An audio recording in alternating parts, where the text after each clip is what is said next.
आजमाई का खेल लाहौर के नौजवानों में तेजी से मकबूल हो रहा है। लाहौर के एक निजी कॉलेज में पंजा आजमाई का मुकाबला करवाया गया, जिसमें मुख्तलिफ कॉलेजेस के तलबा ने हिस्सा लिया। फाइनल में अदील अशरफ रांझा ने जेरी जेम्स को हराकर टाइटल जीत लिया। तो बड़ा मजा है क्योंकि मैं जीत गया हूँ, सबको हरा दिया।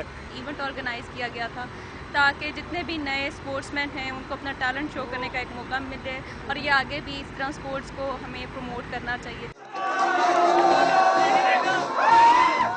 खिलाड़ियों का कहना है इस मसरूफ दौर में ट्रेनिंग के लिए वक्त निकालना और डाइट लेना मुश्किल हो जाता है, मगर खेल का जुनून और जीतने की चाहत इन्हें ट्रेनिंग पर मजबूर कर देती है।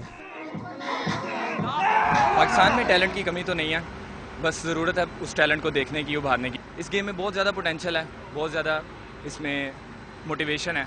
हमारी इल्तिजा है हुकूमत से कि इस गेम को बाकायदा सरकारी सरपरस्ती दें ताकि इसको ज़्यादा से ज़्यादा इसमें लड़के आगे आएँ। यूथ की गेम है। पंजा आजमाओं का कहना है कि पाकिस्तान में टैलेंट की कमी नहीं, अगर हुकूमती सरपरस्ती के साथ साथ इन्हें बेहतर वसाइल फराहम किए जाएं तो दुनिया भर में पाकिस्तान का नाम रोशन कर सकते हैं। कैमरामैन जिशान यूसुफ के साथ अली हसन, डॉन न्यूज़, लाहौर।